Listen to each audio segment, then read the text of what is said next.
what you and I have been involved in, and the era that you know I've been involved in, and the era before us, was of a certain innovation culture, which was really a for the commons culture, right? Public institutions, public extension, public good research that gets delivered, extended, essentially for free. And which is great, and a lot of that still continues. It's fundamentally important.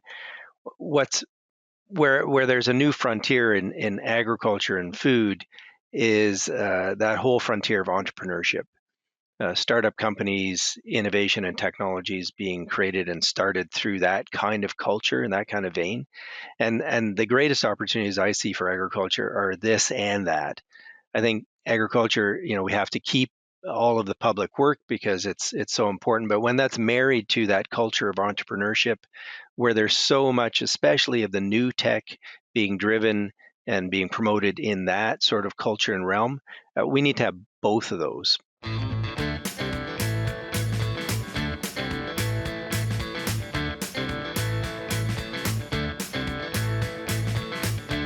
Welcome to the Crop Science Podcast Show, brought to you by Wisenx. I am Brian Arnell, and I'm coming to you from the campus of Oklahoma State University. Today we have on with us Dr. Rene Van Acker, interim president and vice-chancellor for the University of Guelph. Prior to his administrative role, Dr. Van Acker has a track record for creating new platforms for research, education, and outreach. He co-founded the Arrel Food Institute for the Guelph Center of Urban Organic Farming. He's also led the development of the new Guelph Turfgrass Institute, Bioproducts Discovery Development Center, and the Guelph Food Innovation Center, and the Biosciences Abattoir and Meat Lab, and the new Honeybee Research Center innovations to the Arboretum's Hilton Center. Well, I'm getting a lot of names in here real quickly. But with that, you've done a lot. You are in administration now, but let's talk about, well, first, let's talk about you. How have you gone through your career, through the sciences, and into administration now? Well, first of all, Brian, thank you for the opportunity to be here on your podcast. It's a real pleasure, and as we were mentioning in our chat before we started, agriculture is my passion, and so to be asked to be on the podcast, it was a real pleasure, because sometimes when you're an administrator, you start to wonder whether you do anything real anymore, and agriculture is my passion. So my pathway is no surprise that I grew up on a farm, and so agriculture is in my blood. It's part of who I am, and I was really interested in it always, but I didn't want to farm. And so I did well in school. I enjoyed science, and so that that showed me a pathway where I could be involved in agriculture through my interest in science. And so being in Canada, the obvious place for me to go was the University of Guelph, which has a long reputation in agriculture. And I did a BSc in Guelph, did an MSc as well because I really enjoyed research. And then I left the country, went to the UK, did my PhD there. In Canada, we have opportunities for what's called a Commonwealth Scholarship. So that was an opportunity for me to go abroad. And then right off my PhD, I was very lucky. There was a academic position at the University of Manitoba in Winnipeg in Western Canada. And so I went straight to Winnipeg in January of '96. I wouldn't recommend moving to Winnipeg in January, but That's the only time they ever invite me to Winnipeg, though. I've only been there in January, so I wouldn't know green. it's something. And anyways, I spent almost 11 years at the University of Manitoba. Loved it there. My background is weed science, so I'm a weed scientist. And there was lots of work to do, lots of acres. Weed problems are never ending, and I love that work. A lot of it was very practical. My take on it was always looking at the ecological story behind the weed management, but at the end of the day, we wanted to see knowledge in practice. We wanted to see farmers improving their weed management through the research work that we did. I had an opportunity then to come back to the University of Guelph. A department chair position was open, so I became chair of the plant agriculture department here at Guelph. For a number of years, then moved into an associate dean role, an associate dean external. The college needed to do a lot more fundraising and work with alumni, so I did that for a number of years, became dean of the college of the Ontario Agricultural College at Guelph for a number of years, and then was seconded to be the VP Research here at Guelph, and just for a year, and then our president, for her own health reasons, et cetera, stepped down, and so for the last 7 months, I've been president and vice-chancellor of the university, and so in administration for a long time, but I still do have a small a remnant of research program, still in weed science. Weed science. And so there's a continuous thread through all of it. But I maintain a tremendous passion for not only agriculture, but what's happening in terms of agricultural innovation, locally, nationally, globally. And so I'm happy to talk about that. So that's my origin story. So what kind of farm did you grow up on? What was grains? I grew up, it might be surprising for your listeners to hear, but I grew up on a tobacco farm. And so there still is a tobacco production in southwestern Ontario, and flue-cured tobacco. And yeah, I mean, it definitely that kind of farming, especially in that era, I built a work ethic, learned how to work. That's for sure. I didn't learn about tobacco in Canada until after that conference in January, and the producer started talking about it. It's like, this is not, we think so, the Kentucky and that region and here, but that whole region on Ontario was just absolutely fascinating. Just the entire production, the soils, and the challenges they have in that region. And I do want to say, because I suspect a lot of our listeners are in the U.S., is that, from where I am, I'm a soil scientist background, but two places I've gone to often and made great contacts and had amazing mentors specifically, are the two universities you've been at. There's just such amazing science going on, University of Manitoba and Guelph. It is just such good stuff. I have great mentors, John Hurd and those in the soil science department up there in Winnipeg. That's why I've gone up there so often, is because I get to go fishing often with John. So, but there's such good science, and I'm so far south, we don't, in Oklahoma and the southern states, we don't hear much. But I just want to tell the audience that what is coming out of the universities, these two universities specifically in Canada, has great impact on production, and it's huge production systems. The entire region through there just have so much great productivity. Well, I'm glad you say that, because as scientists, as agricultural scientists, we tend to just think about the agro-eco regions, the soil types, the climate. We kind of don't really care about the jurisdictions. We're just like, well, what's the agro-eco region? What species are there? What are you growing? What's the rotation? And so there is that commonality.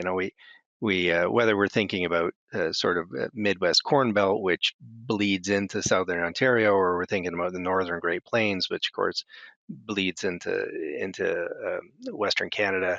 It's those agro-eco regions, and then the farming systems that fit those regions, and then that we take it from there, all of us, and that's what we're interested in, and then we're interested in technology. I mean, I think that is very common amongst all of us. Agriculture, sometimes, there are some maybe popular notions about agriculture that it's, maybe some popular notions might be that it's kind of hayseed. In fact, that couldn't be further from the truth. And agriculture, as we know, has always been adopting cutting edge technology, whether that was mechanical technology or genetic technology or chemical technology or now data technology or all of the above or intersections between all of these technologies. It's an incredibly progressive sector, and it's one of the only sectors in North America that has consistent productivity gains. we hear a lot in economic news about, sliding productivity gains in whatever sector it might be, advanced manufacturing, et cetera.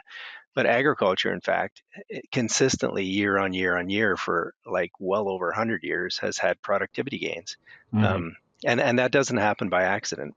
No, In no, part, it does not. it's rapid and relentless adoption of Mhm. technology.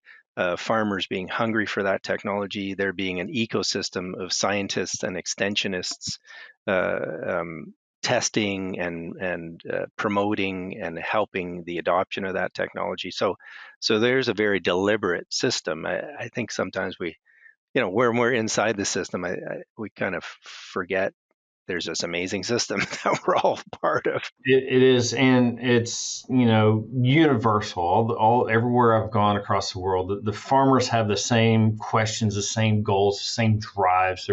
They're dealing with different ecosystems. They're dealing with different cropping systems or margins, but they're all you know kind of in the same orientation, the same problems. They may feel like their problems are just their own, but really, if I'm in Ohio or if I'm in Ontario or if I'm in Florida, the problems are the same. It's just a different nuance to each system. That's right. Yeah, well said. I mean, the problems are all the same. I mean, there are fundamental problems like soil health and soil productivity would be an absolute fundamental problem. Pests. I mean, whether it's diseases or insects or weeds. I mean, they're just I remember when I worked in Winnipeg, there was a fellow named Tom Franson who was part of the Progressive Farmers of Iowa. And he had a saying. He said, "Mother Nature always bats last," which I thought was a very American saying, but was very apt and is true. I mean, the other saying is "Nature abhors a vacuum," because nature will always fill ecological space, and so these things are common to all of us, and they're relentless, and that's why we do what we do, and that's why technology is important, is because um, there's always going to be a problem to solve. So speaking to one of the constants, I'd love to hear about, what is your specialization in weed science? And I know you've got questions that you posed on our sign up, but I love working with weed scientists because I have to call them every day to help me out. So, Yeah, I mean, what I focused on really was looking at weed ecology and biology, and then thinking about how control or management techniques could usurp that particular ecology or biology, and help us to control particular weed species. In particular, I looked at seed and seedling ecology and biology. I was very interested in timing of emergence, for example, and how that intersected with application timing for herbicides and crop rotations. But like any good weed scientist, I'll do whatever. Yeah, and I think that's pretty normal, weed scientists. But because there, if a problem propped up, I mean, I remember we were starting to have, for example, some herbicide tolerant kochia appearing in Western Canada, and so we started doing some work on kochia emergence timing, and we learned some interesting things. Dandelion became a problem in the zero till system. Yeah, the zero till systems in Manitoba in particular, which is a little bit greater rainfall. Um, and we learned that the mother plants, the mother dandelion plants that is typically established in the fall, and there was no fall tillage, were exceedingly hard to kill with glyphosate, with Roundup, in the spring, and then they would flower after typical in-crop herbicide application, which wouldn't do anything to them anyways. And then those seedlings would emerge under the canopy, and then you'd have an explosion of a population. So we put in a recommendation for low doses of either 2,4-D or MCPA in the fall, which would wipe out what were very sensitive seedlings and would crash those populations. So looking at the life cycle of that species in that context made a real difference for farmers, and a a pretty inexpensive application solved it for a lot of them, and they didn't have to resort to tillage to do it. So I've never thought about dandelion as being a problem weed, but much similar, I feel like here is that we've experienced henbit being a challenge in what I would have thought in most of our systems. That's it's just a little bit too 4D and I'm done with it. But it's once we bring in canola and bring in other things, that the all things henbit is a problem child, just because it. Anyway, so it's interesting what challenges we have, and I want to say that we also, it's interesting is we have a new weed scientist here, Liberty Galvin. We brought her. She's an Oklahoma native, but she was at UC Davis for a while working in weedy rice. And her deal is she loves looking at the germination, so it's fun having her here with in our system the Italian ryegrass and the brome species, where just seems like now a continuous cycle of germinations and those, and trying to look at the management systems to really combat more than just one flush. Okay, I'm okay with one flush, but give me 15 and I'm not really sure how I'm going to deal with it. That's a tremendous challenge for the farmers, but wow, what an exciting problem to work on for Liberty. And I'm sure she's very excited about that kind of challenge. I mean, those are the things that get you up in the morning, right? You're like, oh man, what the heck is going on with that? Anyways, I want to figure that out. And as with all agricultural scientists, I want to figure that out because I want to help those farmers to Mm-hmm. improve their weed control because it's really important. It's really, really important. This isn't just some academic exercise. I mean, these are things that are important to our food supply. And then that's a reminder as well, like, oh yeah, it's the food supply. Like this isn't something optional. Everybody eats. I have a colleague that I taught for many years with, and he said, there's one universal thought of the day, which is what am I going to eat? And Mm-hmm. and that's a good reminder as well that there is a fundamental purpose to everything that we're doing that's not academic. Although, having said that, all of us colleagues, and when I was dean of OAC, I used to say, our ideal hire, our ideal faculty hire is somebody who is excellent academically and is excellent in terms of wanting to solve practical problems. So they need that duality, right? They have to be deep into the literature and deep into the academic Mm-hmm. networks globally, and they have to bring all that knowledge to bear on practical real world problems for farmers. And we're fortunate, most universities like where you are in Oklahoma have great faculty who bring that duality, and it's a bit tricky, but those people really make a difference. So I'm going to ask you this primarily because you're not my dean. So I feel like there's a recent, it's really kind of been on my mind on the realm of what you've been speaking on.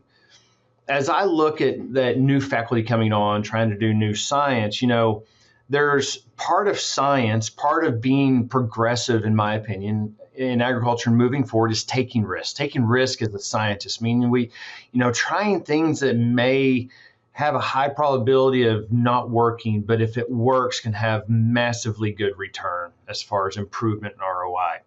How, as an administrator of what you've gone through, how do you guide scientists? Because at the same point, a young, non-tenured, somebody going for tenure is looking for publications that don't get rejected because of non-positive. And we're fighting that, I believe, in the academic system is the inability to publish neutral or negative results. When I, as a scientist, that's kind of my goal is to try things that probably have high rate of failure, but if I can hit on it, it is a big game changer. It's a great question, and I mean my advice, and I think it will be pretty normal advice, is to have a balanced portfolio. And so for sure, do those things, work on those things that are out there. Um, and maybe you're not presenting those things at an extension meeting because why would you, but you're doing those things because you think there might be something there, and it's really interesting, and you want to do that, and you'll be doing other things that are maybe quite practical. So you always have a portfolio of projects on the go. Two is partnership, and as you know, working together with other people, one, it's a lot of fun, but two, you multiply yourself and your activity through those partnerships. I think the last piece is I remember I had a department chair who became a dean in Western Canada, a fellow named Ian Morrison, and his advice to me when I started as a new faculty member was find the absolute best graduate students you can, and that was really good advice. It's hard; it can be hard to do, but if you're lucky, that will change your life. And so that's the last piece, and those graduate students may be able to help you to manage that portfolio of projects if you're lucky enough to find them. So I mean that's some advice, but absolutely go for it. Um, and do the other things. Yeah, I yeah, think that's fantastic advice, and it's something that's really important because I know there's actually a lot of young faculty that listen to this podcast. I think it's really important, the diversification of that portfolio, and I recommend, and I love what you said about the collaboration, because I've always felt, now I'm extension specialist, so being on a lot of graduate committees served me well, because I might be a soil fertility specialist at a meeting, but they're not afraid to ask me weed science or pathology or a soil physics question. And if I'm on sitting on those committees, I feel comfortable in speaking to at least some of the aspects of what my colleagues are doing. But a key to what you said too is that, my productivity as far as the things I could report for my RPT and my promotion and tenure are much greater, and I had flexibility to do one or two things on the side that I didn't have to count on going into publication or RPT, that allowed me. So I think that's amazing advice, Dr. Van Acker, and I appreciate it. I guess we're about out of time, but you did have some questions you want me to ask. So if we got a minute or two, sure. I'll throw out this one. You had it in there, in short, where do you feel the greatest opportunity of agriculture and food technology is in the future? What you and I have been involved in, and the era that I've been involved in, and the era before us, was of a certain innovation culture, which was really a for the commons culture, right? Public institutions, public extension, public good research that gets delivered, extended, essentially for free, and which is great, and a lot of that still continues. It's fundamentally important. What's where there's a new frontier in agriculture and food is that whole frontier of entrepreneurship, startup companies, innovation and technologies being created and started through that kind of culture and that kind of vein. And the greatest opportunities I see for agriculture are this and that. I think agriculture, we have to keep all of the public work because it's so important. But when that's married to that culture of entrepreneurship, where there's so much, especially of the new tech being driven and being promoted in that sort of culture and realm, we need to have both of those. And fortunately, I mean, there are many great hubs of that kind of activity. San Francisco and Silicon Valley in the U.S. is probably the greatest in the whole world in that respect.